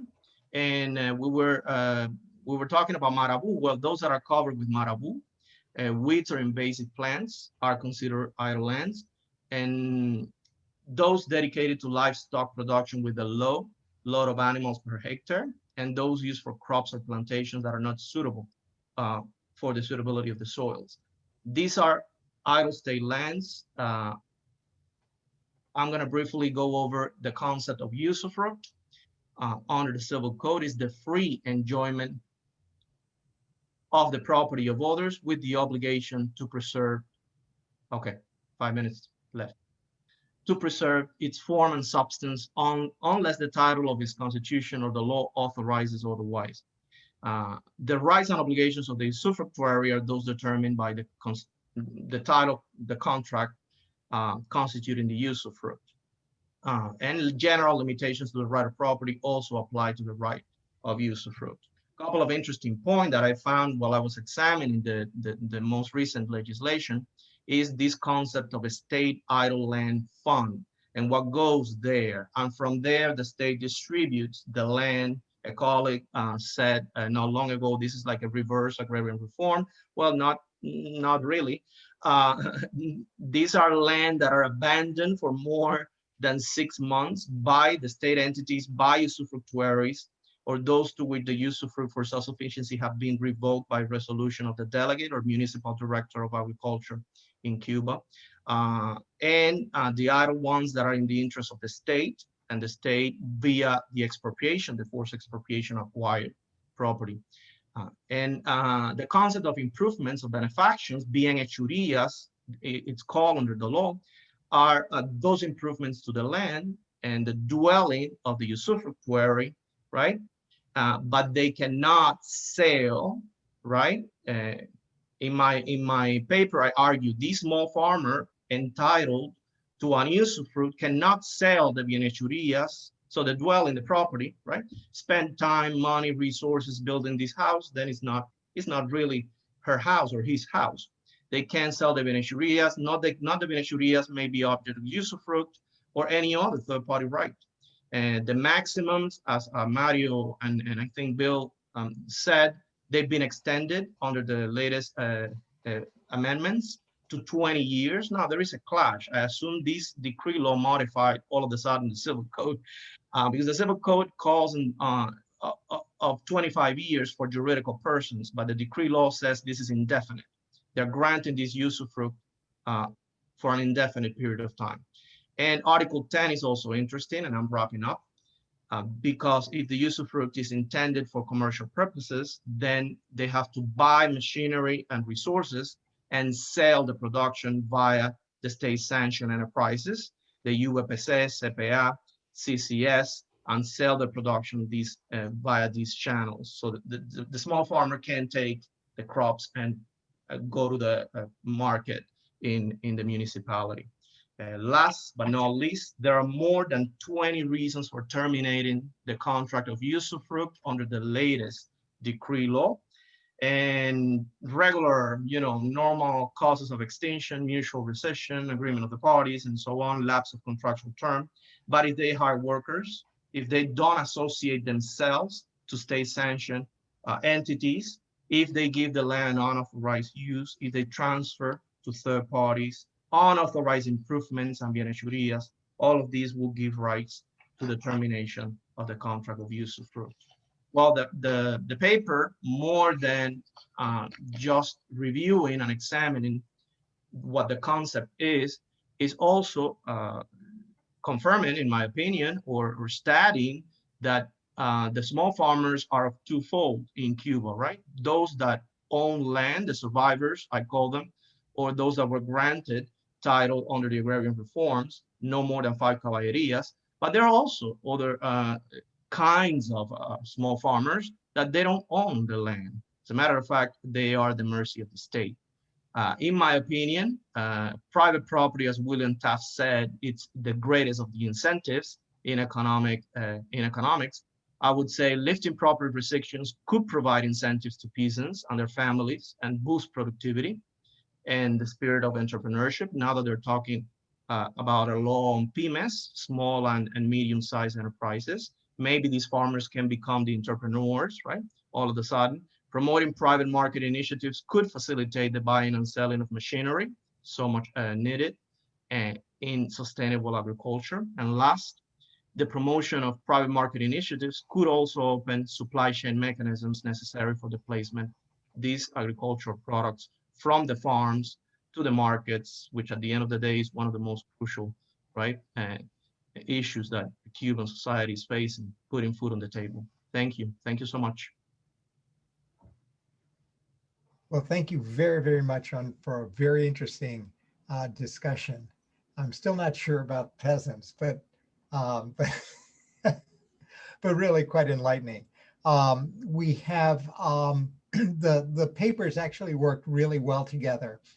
And I want to abuse my role as chair by asking you, I've got 3 really fascinating questions that I'm going to ask you in a little bit, but we've got a little bit of time. And so I want to play the role of first secretary of this party and ask a question of you. And it's a question in the form of an observation that maybe you can disabuse me of in listening to all of your papers.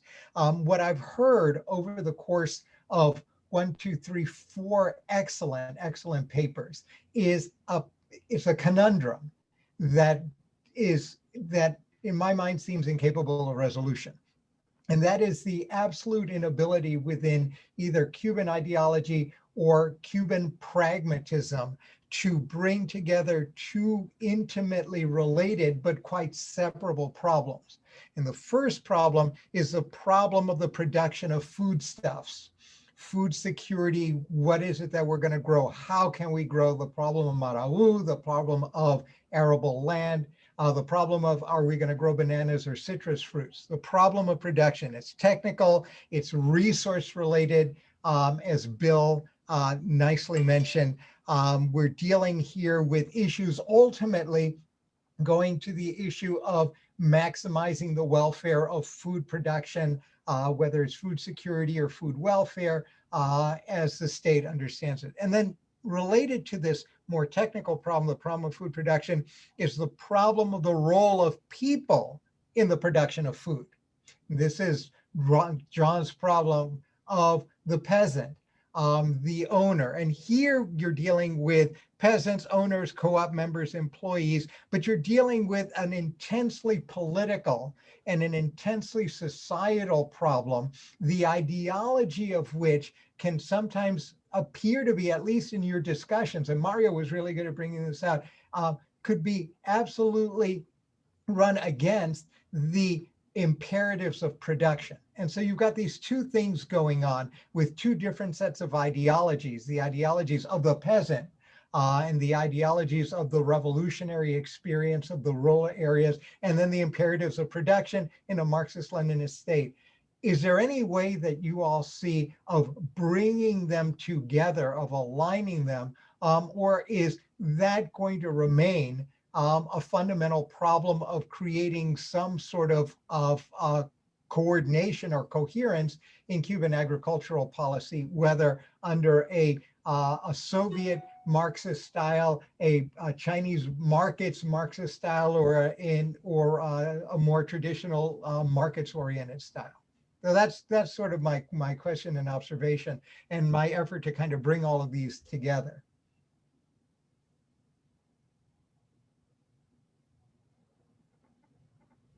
And nobody wants to touch it. I'll guess. let me sort of relate it.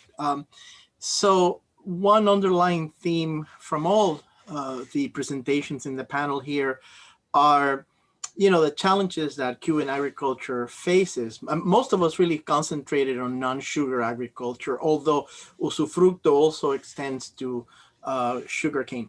But I think that in the last paper, Joan really hammered the whole issue of property rights and the whole issue of the role of the market. The way that it's framed in the Cuban, recent usufruct legislation and more recent in the Constitution is exactly what he mentioned in his paper, which is that the market-based mechanisms are designed, the expectation in Cuba is that they're designed to play a complementary role to central planning. So in essence, we don't see a movement one way or another saying, we're going to eradicate central planning and replace it with strictly market oriented. Now, Juan Tomás mentioned something that also ties into this, which was about the fact that subsidies, you could have a competitive based agriculture, capitalist-based agriculture, but it's heavily subsidized too. And he alluded to the European Union and to the US as finding that balance. But there's a lot of debate here in American agriculture as well as to what is the function, how far can the state go in terms of federal subsidies and agricultural, acreage programs and things like that. So I think that Larry, you put up really an underlying theme of all these papers, but it's a puzzle much more pronounced for Cuba because of the weight. For example, I was listening to Joan's presentation about Decreto de Ley 358, Decree Law 358. And towards the end, he's talking about, and he ran out of time, but he was going to talk about the conditions to terminate the usufruct, And there you have conditions that tell you, hey, if you violate, we reserve the right to terminate the usufruct. And so I think this is the big puzzle that we've been trying to figure out for years and years, mostly since 1989, when it became obvious that Cuba was allowing some, less centralized mechanisms in agriculture. But I would say that the way that it's framed, if you look at it from the context of the farmers and the usufruct, and I keep harping on that because that's where we find very detailed decreed laws, it tells you exactly that they are at the mercy of the state, basically, so I'll leave it at that. I hope my colleagues have other comments regarding your very excellent question. Thank you. If I could make a quick observation, in the 1990s, when they were breaking up the state farms into the UBPCs, one thing that we found is we had the opportunity to get out in the field and talk with the UBPC members. They didn't have title to the land, but they very much felt like it was their land. And I think that was a function of the fact that they had gone from being one of 250 people working on an immense state farm to being one of maybe 30 or 40 people working a much smaller piece of ground. And so, yeah, they didn't have title, but they very much felt a sense of ownership and a desire to make the land as productive as they could, and maintain the land and the associated assets that might have come along with it. Quite surprisingly, in my view, the UBPC experiment was not particularly successful, not nearly as successful in terms of yields and productivity as the CCSs and the CPAs, which had been in place even before the UBPCs were created. So there's a distinct difference there. And another interesting, I guess it was probably 95, 96, we had a chance to go out on a farm. And this is an example of the level of state control. They were producing root crops on a really poorly drained area, and bananas up on some higher, drier ground. And we said, why are you producing the root crops on wet, poorly drained soil. And they threw up their hands and they said, because the central planters say we have to plant root crops there. There've been root crops planted there for 50 years and you're going to continue to plant root crops there. They said, we offered, we'll take the same number of hectares and move the root crops to better soil and move and replace it with bananas. So our acreage of the two crops doesn't change, but the state planters wouldn't let us do that. I haven't had a chance to get out in the field now for a number of years. I would hope that that level of control has waned, if not been eliminated altogether. But still, the requirements the government has trying to provide food through the acopio present some real constraints in what the government can afford to pay the farmers. It's a system, as long as the acopio is in place. I understand it's the reason and the rationale for it, but boy, that sure distorts the markets in extraordinary ways.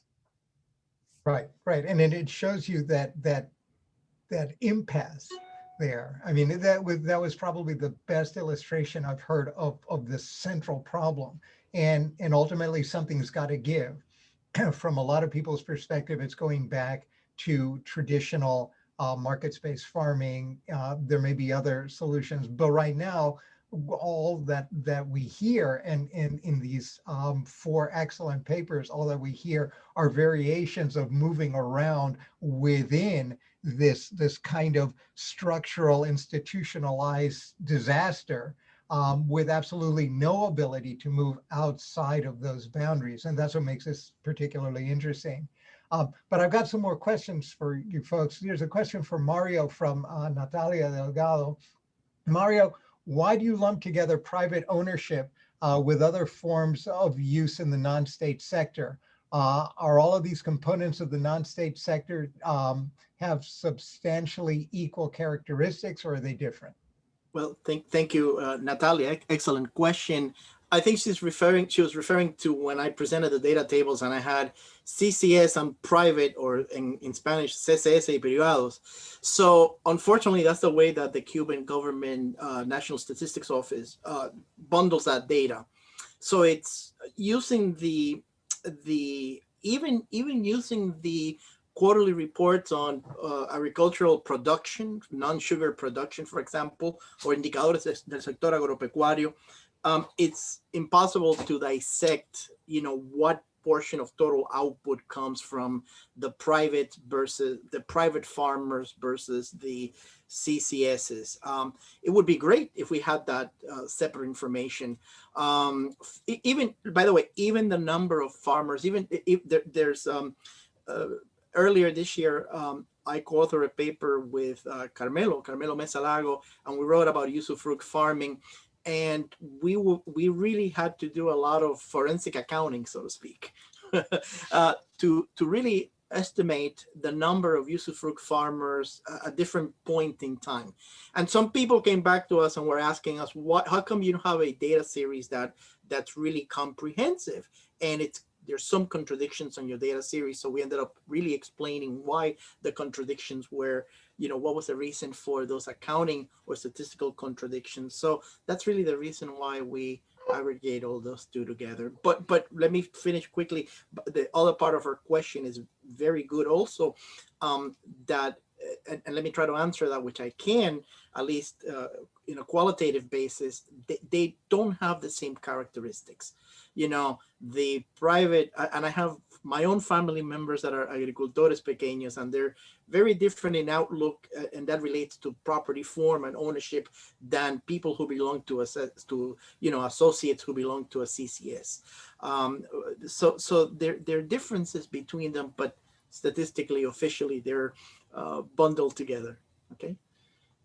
I hope I was able to answer the question. No, you were. So here's a question. You're going to all put on your predictors hats. It's from Roger de la Torre Casanova. And here's a question. Will Cuba be able to fulfill its sugar contract with China of 400,000 tons?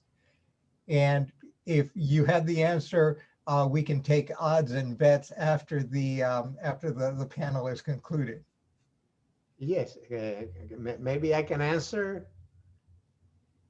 Larry? Please, please. Yes, yes. Cuba is producing over 1 million sugar tons a year. So the quota committed to China is safe. It's there for many years. We don't know for how long, and we don't know at which conditions, because it's all secret. But yes, no problem in meeting that. I guess the problems in food production are so serious that they're never contemplating in the last few years, and much less in the short term now, increased production in sugar. Whatever resources they have to dedicate to the food stuff, which is a problem. There are farmers there that can do 1, 2, or 3 crops a year and rotate the crop, but the supplies have to be there on a timely basis. When you have a short window for 3 crops of whatever it is, potato, tomato, the window is very narrow, and all your supplies need to be there. This is why I think the first inning has to be in bringing in the supplies to everyone. Everyone that is producing, make sure that they have the supplies that they need, because it's a lot easier to find a tire, a battery, or to fix a broken hose than to find the right type of seeds. Right. Beautiful. Yeah, generally they think that they say that Cuba requires about 700,000 tons of sugar, more or less, to meet domestic demand, and they've got the 400,000 ton commitment. So as long as they're about a 1.1 million tons, they should be able to meet the Chinese commitment without too much trouble. I would say about that, that's right. That's a number for domestic consumption, but bear in mind that 700,000 tons, it's very small amount of domestic consumption per capita, right? So it assumes that domestic consumption will remain fixed. It's just the same thing that we haven't really spoken about here. And I don't know if you have a question coming up, but I'll throw it out there. Price controls. I mean, by decree, the government says, the price of malanga will be so much, the price of yuca, the price of this, the price of that. So I think if you look at the question, and I was just thinking out loud, and I think, Bill, you had a table that had 8.4 million metric tons of output of sugar back in '89. I don't want to tell you how old I was in '89, but much younger than today. And then if you see the rate of decline over those 32 years, right? The rate of decline, it's plausible for Cuba to say, we won't be able to fulfill the sugar quota. I know right now they have the output because we assume that consumption remains fixed, but it's every time I look at agriculture, I look at framing prices, framing output, framing property, framing production, and it's a big topic in agriculture, I think. And I don't know if anybody will come to us with questions about prices. One more thing on the local consumption of sugar. Every time there's more sugar for local consumption being diverted to the dollar market, to the diplotiendas. Every time they're leaving less for the libreta. So when you go and you buy sugar in Cuba with convertible currency, you're probably paying, what we pay, the astronomical amount that we pay. There was a year, I'm going to say it was about 10 years ago, where Cuba actually had to import sugar to meet the domestic supply. It wasn't a large volume, but they met their export commitment to China and had to import a little bit of sugar, which was a stunning development given the long history. From France and Colombia.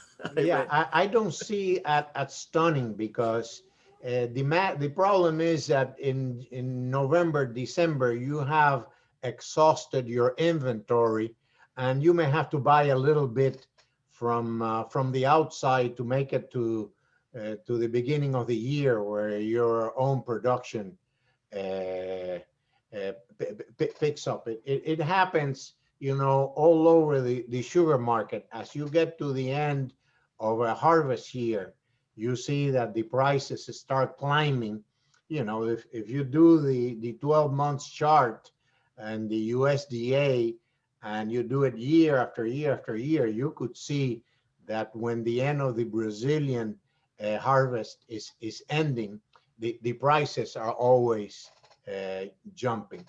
So I think Cuba had a mismanagement in that occasion of what was their inventory and how much they needed, and they had to buy a little bit in the export market.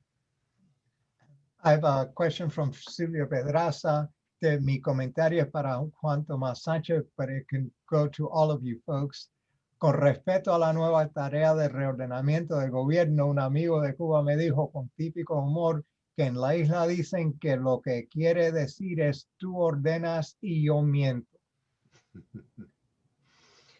Yes, you know, it's Marxism, Leninism, it's bureaucracy, and it's a bad condiment for a food product. All right, which dovetails nicely on Jose Gabilando's questions also about that Tarea Ordenamiento.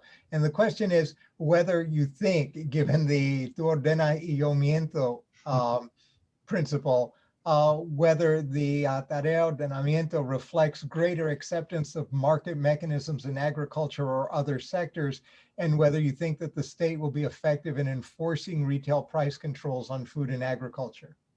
That's for all of you. The price. Let me jump first because I speak shorter than Mario. In both English and in Spanish. No, la Tarea Ordenamiento is misdirected in the emergency in Cuba that is coming in the next few months that is still there. It's a misguided effort. The effort, in my own opinion, has to be in supplies. You have to bring supplies. You have to sacrifice something else somewhere in the economy to bring in supplies on a timely basis. Agriculture cannot wait. And if you read the recent reports by Pedro Monreal, there's a low yield in all of the agricultural products in the second half of 2019, and it's forecasted to be now. So I think it's not the ordenamiento that is the emergency. Emergency is bringing supplies for everybody that is in the business.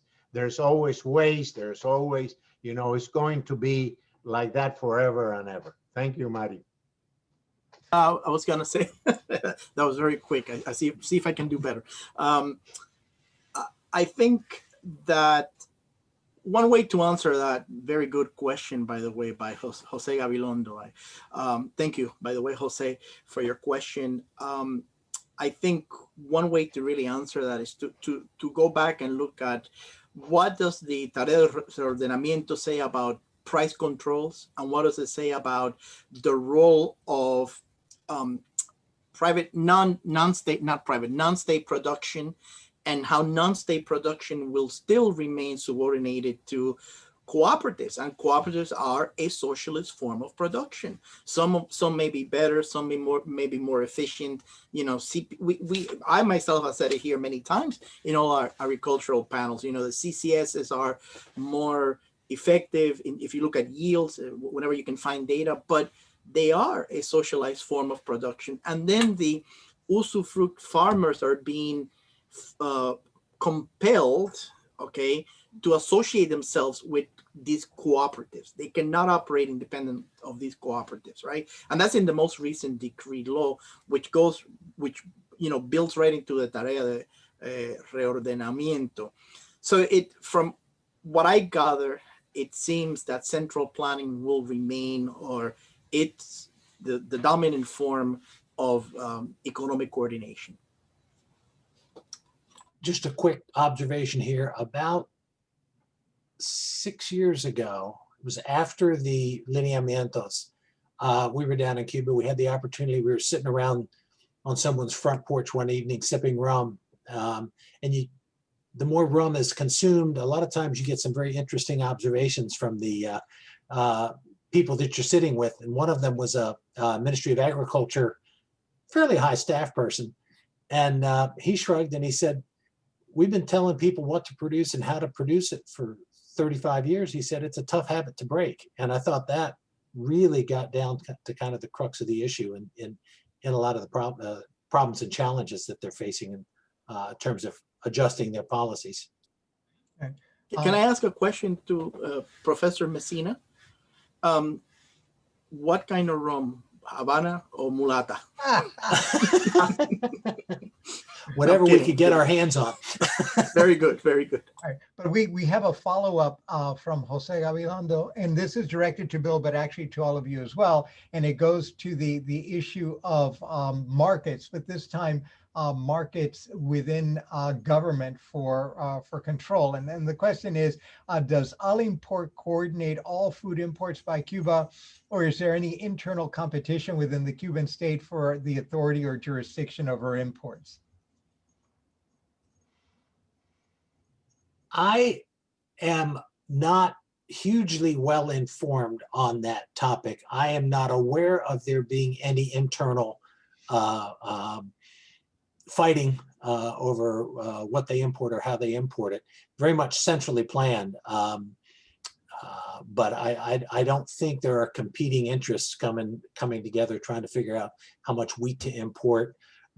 Rice would probably be a particularly interesting example since that's such a critically important component of the Cuban diet. But I don't really know the answer to that question, I'm afraid. Okay, so Anybody else? Alimport may remain king of all bureaucracy with respect to this area.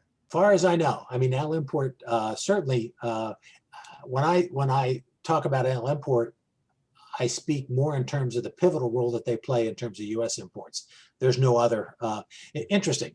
Several years ago, legislation was passed that allowed USDA to grant funds for market promotion in Cuba. There's a couple different programs they have for U.S. farmers and farm cooperatives and industry associations to get USDA funding to promote their products overseas.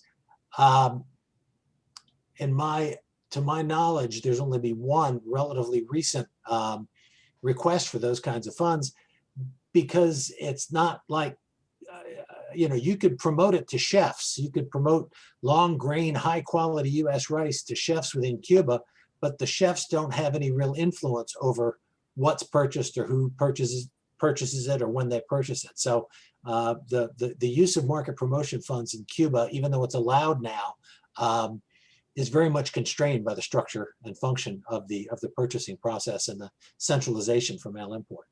Mm-hmm. All right, a question from Luis to all of you. Isn't export agriculture easier to implement than import substitution? For exports, incentives come in the form of market prices. Import substitution, on the contrary, engenders subsidies and controls. Cuba exports lemons and pineapples and imports wheat and barley, for example. That's right. Yeah, definitely. Export of agriculture. I mean, Juan Tomás has a historical memory, and he's got many works in ASCE in the past where he's documented the system of exports, right? And we a couple of years back, we presented a paper together where we documented how certain products back in the 50s were exported. We documented the mechanism sort of from production in Cuba all the way to the Pompano Beach market here in the US. And it wasn't perfect, right? If my recollection doesn't fail me, he's here. He can, it's a good thing to have a co-author present so he can correct you or bail you out, so to speak. But it worked, right? To some degree, it worked. Cuba was able to export. So Luis is right about that question, and that's exactly the gist of my paper with Armando. If you read el plan de Alimentario y de Nutrición y todas esas cosas, it is an import substitution plan. I mean, the most central component is component number 3, which basically openly says, we're planning to import substitution or to substitute imports, but it's been tried before. And this is where we go around in circles in agriculture, right? And so I thank you, Luis, for the question. And I see Juan Tomás. Yeah, let me expand a little bit. It's easier to export something that is done in your backyard or in a very small plot of land. It's easier to export papaya, and there are things that are being exported on a very limited scale. But really, the ones that really need, especially rice. Rice is you cannot be competitive by planting rice in less than 20 to 30 caballerías. You know, you have to bring in combines to be efficient. So it's very hard to substitute the rice imports and the corn is very hard. It's a very major investment to help those imports. Right. Now, here's an interesting question, and it's actually one thing that was kind of at the margins of your discussion, but really it's a great idea to kind of center it. And it's from David Dysert, who'd been traveling to Cuba for the last 8 years and had noticed that Havana has more rural organic gardens within the city limits over the course of the year. So we're looking at not traditional agriculture, but we're now looking at urban agriculture, the kinds of things that kind of slip between, especially, this is for John, the legal cracks, right? This is urban gardening. And he, in fact, has been teaching many Cubans how to grow their own vegetables along with raising rabbits as a source of protein.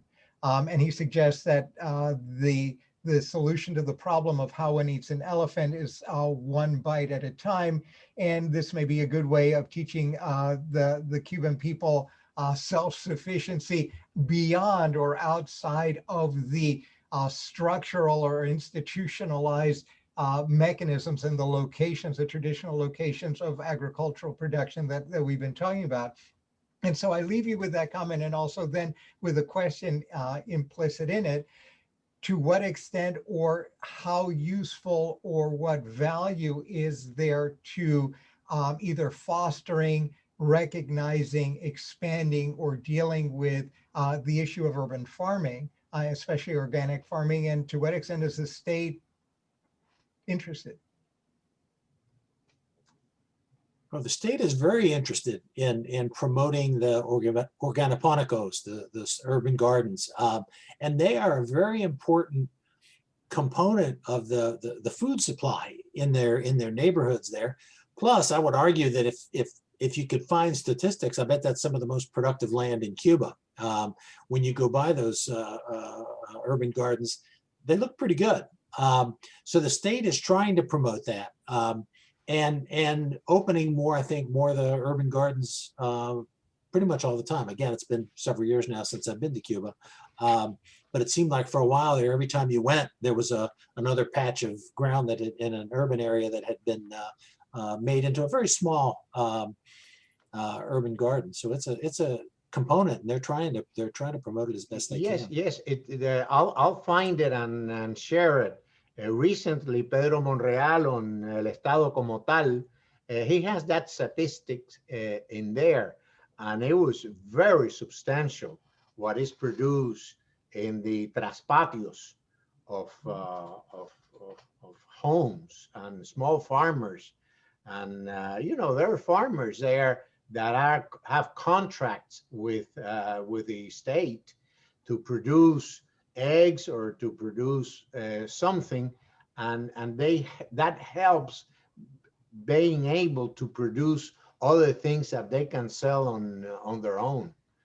There's a lot of that. There's a lot of captive farmers, let's call it one way. So it's a good question. I think urban agriculture, there is literature on Cuba dating back to, I think, 1997, when they began el Programa Nacional de Agricultura Urbana and all those wonderful things. But the most of the resources have been centered really in Havana. That's where people come in, and you can see in Alamar, in places like that, you can see the organoponicos. For localized consumption, right? So it's a complementary way of having localized consumption. We have near where I teach at Columbia University, we have an urban farm which is managed by a community board number 2017 or something in New York.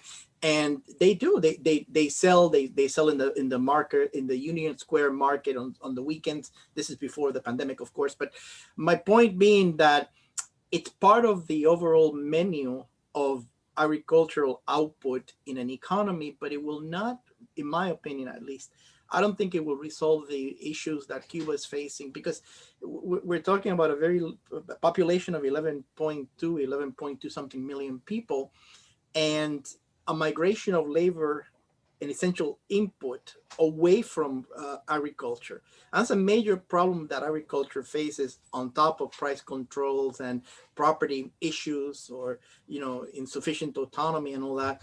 You have a migration of labor going away. So when I travel to Cuba, most of the people that I see working in urban farming are, how can I say this, are mostly like senior citizens. I mean, you see older people working in farming, not just in urban farming, but in most aspects of farming.